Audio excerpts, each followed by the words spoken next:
Hello students, today we are going to start the next topic of unit solution, that is colligative property. Okay, so let's start colligative property.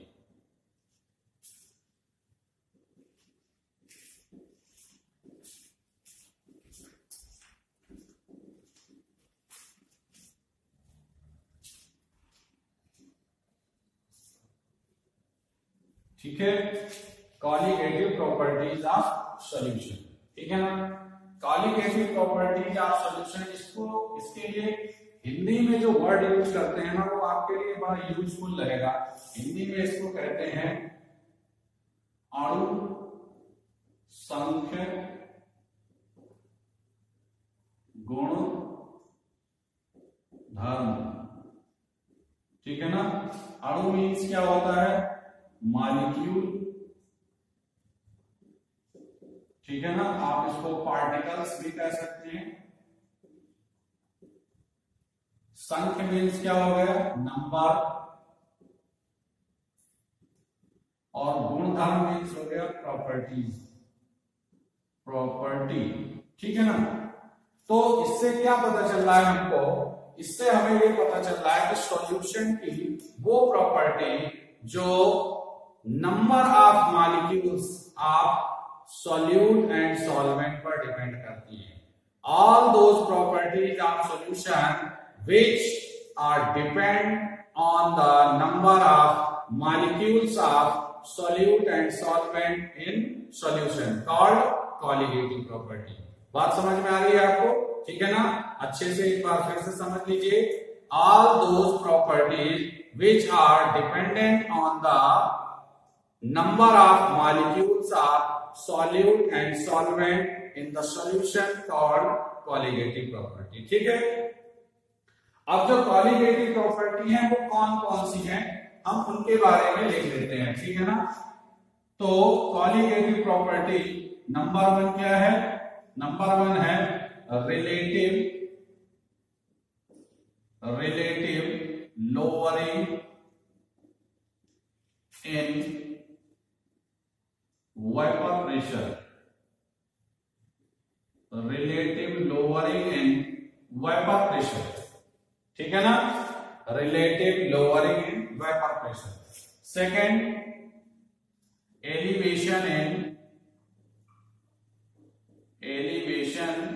In boiling point.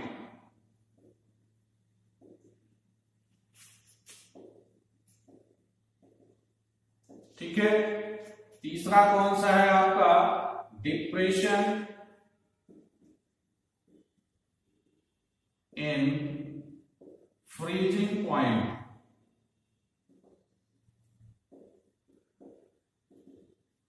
ठीक है, और जो fourth है आपका वो है osmotic pressure. Osmotic pressure. ठीक है बच्चों, एक बार फिर से जितना अभी मैंने आपको बताया है उसको समराइज कर लेते हैं। ठीक है ना, colligative property are those property which are depend on the number of molecules of solute and solvent in the solution। solution में दो ही कंपोनेंट होते हैं, एक solute होता है और एक solvent होता है। तो वो सारी प्रॉपर्टी सॉल्यूशन की जो solute और solvent के नंबर ऑफ पार्टिकल या नंबर ऑफ मॉलिक्यूल या कहिए नंबर ऑफ मोल पर डिपेंड करती हैं, उनको हम कॉलिगेटिव प्रॉपर्टी कहते हैं। वैसे अगर लैटिन वर्ड के हिसाब से कॉलिगेटिव प्रॉपर्टी का मीनिंग समझा जाए तो यहां पर मैं आपको बताना चाहूंगा कि जो ये टर्म है इसका मतलब यहां पर देखिए कॉ और फिर एक वर्ड होता है लीगियर। ठीक है ना, को माने क्या होता है? को माने होता है साथी, टुगेदर। ठीक है ना,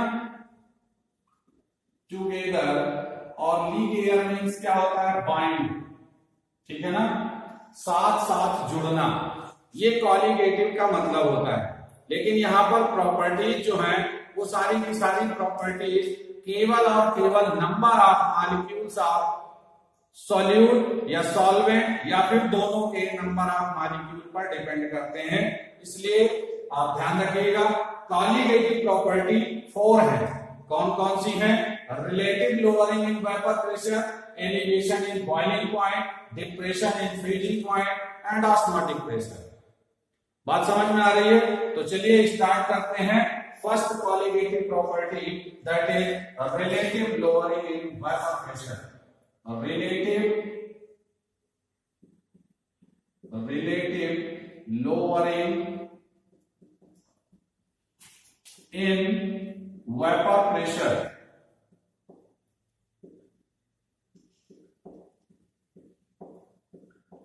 ठीक है स्टूडेंट, इसका मीनिंग समझिए जरा। लोअरिंग मीन्स क्या होता है? कम हो जाना। वेपर प्रेशर, किसका? वेपर प्रेशर का कम हो जाना।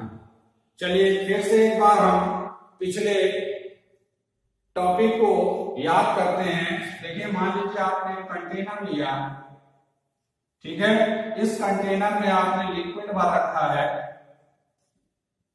ठीक है, container is filled with a liquid, ठीक है ना।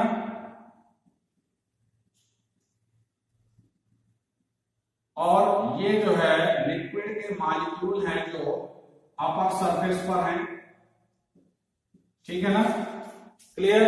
जब आप इनको हीट करेंगे तो हीट करने पर क्या होगा? लिक्विड को हीट करेंगे तो लिक्विड हीट एनर्जी को एब्जॉर्ब करेगा, ठीक है ना। उसके बाद वो हीट एनर्जी ट्रांसफर हो करके जब अपर सरफेस के मॉलिक्यूल्स को हीट एनर्जी मिलेगी तो वो क्या करेगा? वो हीट एनर्जी इनके इधर उधर सारे जो बाइंड होंगे, ठीक है ना, इंटरेक्शन फोर्सेस होंगे, उनको ब्रेक करेगा।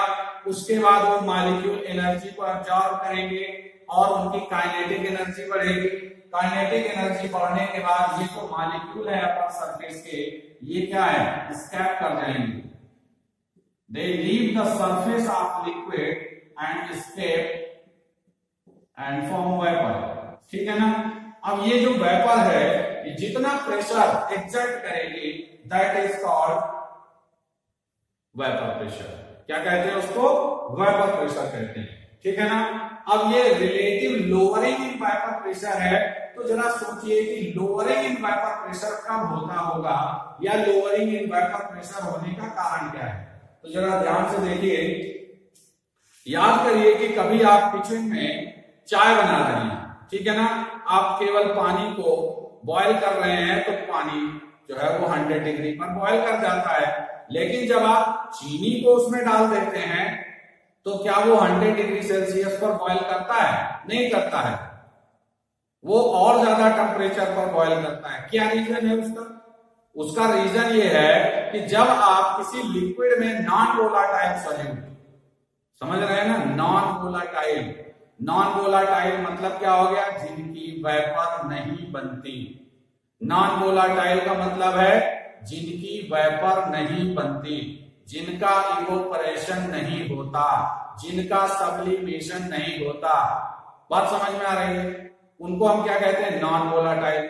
नॉन वोलाटाइल सॉल्यूट के एग्जांपल भी मैं आपको बता देता हूं, ग्लूकोज, सुक्रोज, यूरिया।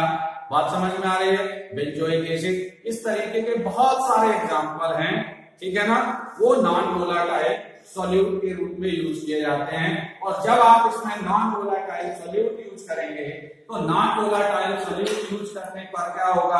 वो नॉन वोलाटाइल सॉल्यूट, मान लीजिए हमने यहाँ पर शुगर ही डाल दिया है, क्या डाल दिया? शुगर। तो शुगर के मॉलिक्यूल डिसॉल्व होंगे और डिसॉल्व होकर के क्या होंगे? वो इस अपर सरफेस में बीच बीच में वो भी आ जाएंगे। अब यहाँ पर केवल लिक्विड के मॉलिक्यूल्स नहीं होंगे, अब यहाँ पर मॉलिक्यूल्स ऑफ, यहां पर क्या होगा? Molecules of non volatile solute भी होंगे। तो जब अपर सरफेस पर number of liquid molecule decrease हो जाएंगे तो उससे वेपर भी कम बनेगी। क्यों? नंबर ऑफ मॉलिक्यूल डिक्रीज हो गए तो number of molecule of liquid कम स्कैप करेंगे, वेपर कम बनेगी, वेपर कम एक्सर्ट होगी। तो अब वो जो वेपर कम एक्सर्ट हुई है, पहले मान लीजिए जो वेपर प्रेशर एक्सर्ट हो रहा था वो आपका मान लीजिए 500 mmHg एग्जर्ट कर रहा था उस टेम्परेचर पर, और जब आपने उसमें नॉन वोलेटाइल सॉल्यूट ऐड कर दिया तो उसकी वजह से क्या हुआ, उसका जो वेपर प्रेशर है after adding the non volatile solute, उसका वेपर प्रेशर हो गया 480 mmHg। तो कितना डिक्रीज हो गया, 20 mm डिक्रीज हुआ ना। तो vapour pressure is decreased by 20 mm at that case. तो जो वहां पर लोअरिंग हुई है from 500 mmHg to 480 mmHg, this is called lowering in vapour pressure, this is called lowering in vapour pressure. बात समझ में आ रही है। अब relative lowering in vapour pressure कब कहेंगे, जब हम चेंज इन वेपर प्रेशर जितना चेंज आया है, मींस 500 टू 480 कितना हो गया, 500 माइनस 480 20, और इनिशियली उसका जब प्योर फॉर्म में था तब उसका वेपर प्रेशर उसी टेम्परेचर पर कितना था, 500 था, तो 20/500 कर दिया। Now this become relative lowering in vapour pressure. क्या कहेंगे इसको, relative lowering in vapour pressure. इसको हम समझने के लिए कौन सा लॉ यूज करते हैं, इसको समझने के लिए हम राउल्ट्स लॉ का प्रयोग करेंगे, ठीक है ना। फ्रॉम राउल्ट्स लॉ, ठीक है ना। अभी आपने जो है जितने भी टॉपिक अभी तक पढ़े हुए हैं उन सब में आपने राउल्ट्स लॉ को यूज किया है। और राउल्ट्स लॉ क्या कहता है, राउल्ट्स लॉ कहता है the partial vapour pressure, are you can say vapour pressure of liquid, partial vapour pressure of liquid is directly proportional to mole fraction of liquid. जो लिक्विड का पार्शियल वेपर प्रेशर है वो उस solution में उस liquid के mole fraction के directly proportional होगा। अब यहां पर जो सॉल्यूशन बना हुआ है इसमें दो चीजें हैं, क्या है, एक लिक्विड है और लिक्विड क्या है, वो सॉल्वेंट है, और दूसरा इसमें एक सॉलिड है जो नॉन वोलाटाइल सॉल्यूट है।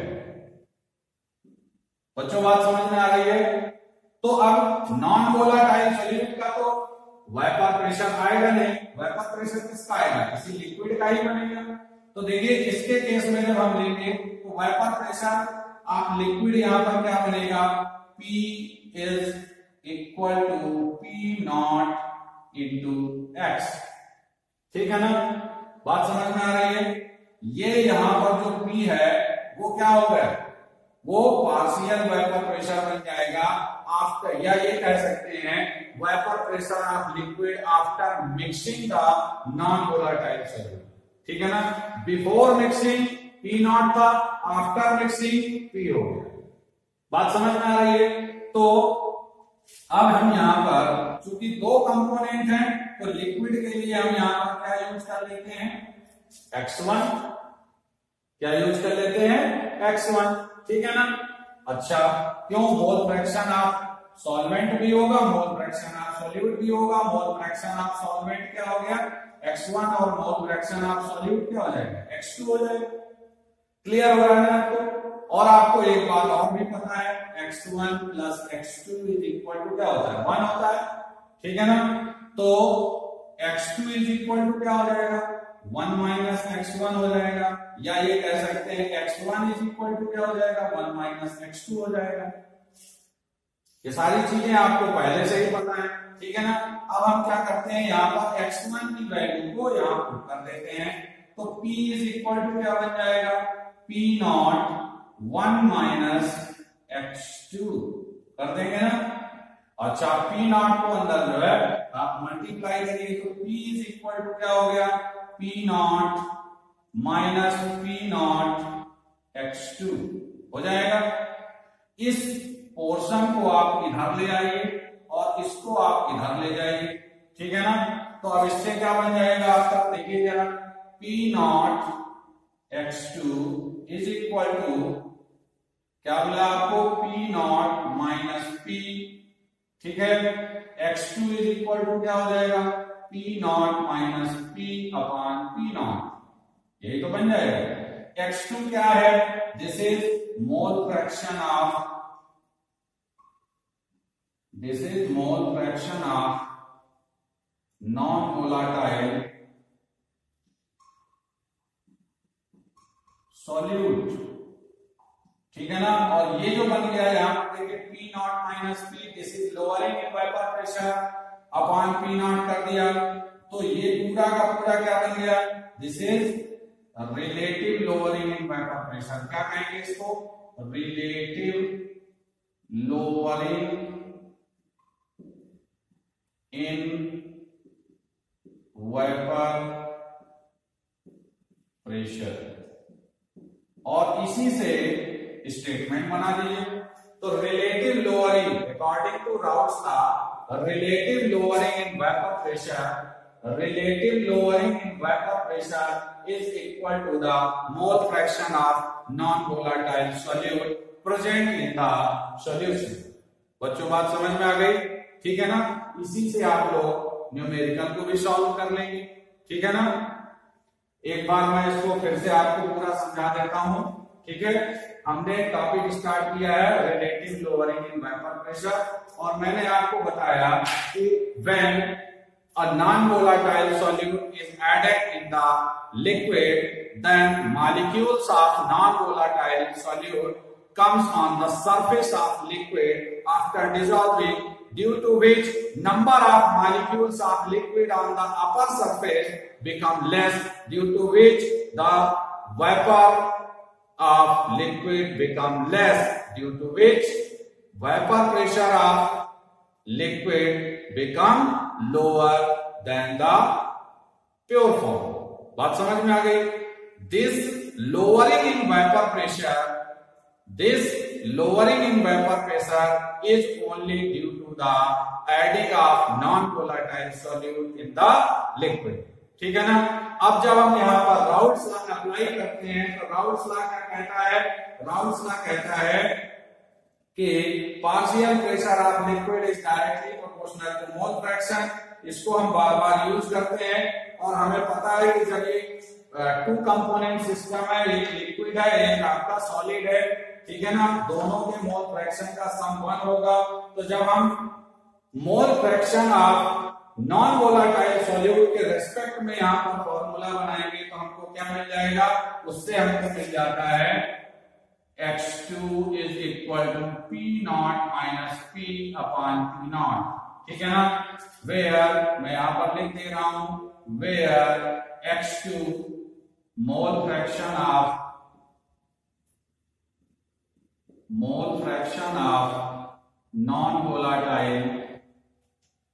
non volatile solute, ठीक है ना। And P not, this is vapour pressure of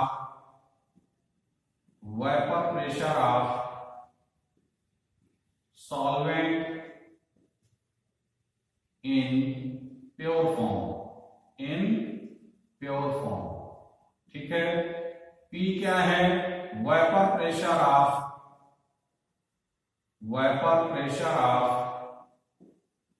liquid after adding non volatile solute, ठीक है बच्चों, बात समझ में आ रही है, ठीक है।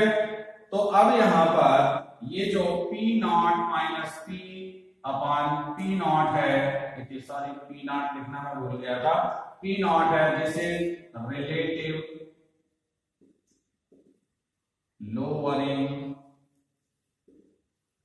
इन वेपर प्रेशर, ठीक है ना। बात समझ में आ गई। तो अब हम इसी से राउट्स लॉ का स्टेटमेंट भी लिखते हैं, ठीक है। राउट्स लॉ स्टेटमेंट क्या बन जाएगा,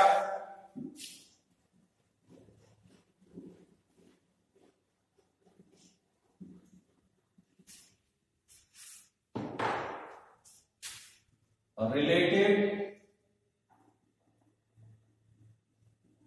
lowering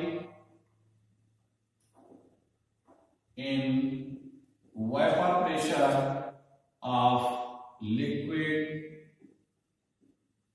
is इक्वल टू, ये इक्वल हो रहा है ना, equal to mole fraction of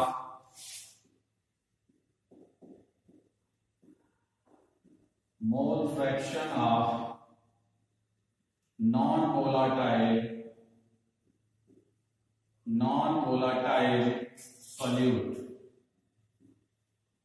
ठीक है बच्चों, अब x2 की वैल्यू क्या होती है आपको पता है ना, x2 इज इक्वल टू क्या होता है, n2 अपान n1 प्लस n2। ठीक है, n2 क्या है, लिख दे रहा हूं, where n2 number of moles of non volatile solute. ठीक है ना, n1 क्या है, number of moles of solvent जो कि लिक्विड है। बात समझ में आ रही है नहीं? अच्छा, नंबर ऑफ मोल्स निकालते कैसे हैं आपको पता है ना, n1 इज इक्वल टू क्या होगा, W1 upon M1, n2 is equal to क्या होगा, W2 अपान M2। ठीक है, अच्छा अगर कोई सॉल्यूशन बहुत डाइल्यूट है, कैसा है, वेरी डाइल्यूट है, अगर कोई सॉल्यूशन वेरी डाइल्यूट है तो उस केस में क्या होगा, number of moles of solute that is n2 become very less than the number of moles of solvent that is n1। ठीक है ना, तो हम लिख सकते हैं फॉर वेरी डाइल्यूट सॉल्यूशन क्या होगा, n2 is very less than n1। ठीक है ना, तो अब उस केस में हम क्या कर सकते हैं, ये वाला जो n2 है इसको नेग्लेक्ट कर देंगे, तो x2 इज इक्वल टू क्या हो जाएगा, n2 अपान n1। ठीक है ना, तो जब x2 की वैल्यू ये हो गई तो lowering in vapour pressure P0 minus P upon P0 is equal to क्या हो जाएगा, n2 अपान n1। इसकी वैल्यू हम अगर ये वाली पुट कर दें तो क्या मिल जाएगा, W2 अपान M2 अपान W1 अपान M1। तो जब हम इसका अंदर मल्टीप्लाई करेंगे और बाहर मल्टीप्लाई करेंगे तो हमको क्या मिल जाएगा, W2 M1 अपान W1 M2। समझ गए बच्चों? ठीक है ना, तो इस तरह से आप इससे रिलेटेड न्यूमेरिकल को सॉल्व कर सकते हैं। ठीक है ना, उम्मीद है आप सभी को बहुत अच्छे से समझ में आ गया होगा बच्चों। ठीक है ना, एक बार अच्छे से देख लीजिए इसको, और कहीं भी आपको कोई क्वेरी हो तो आप निश्चित रूप से आप हमसे पूछ सकते हैं और हम आपकी हर कदम पर हेल्प करने के लिए तैयार हैं। ठीक है ना, ओके, थैंक यू। इसको एक बार देख लीजिए अच्छे से।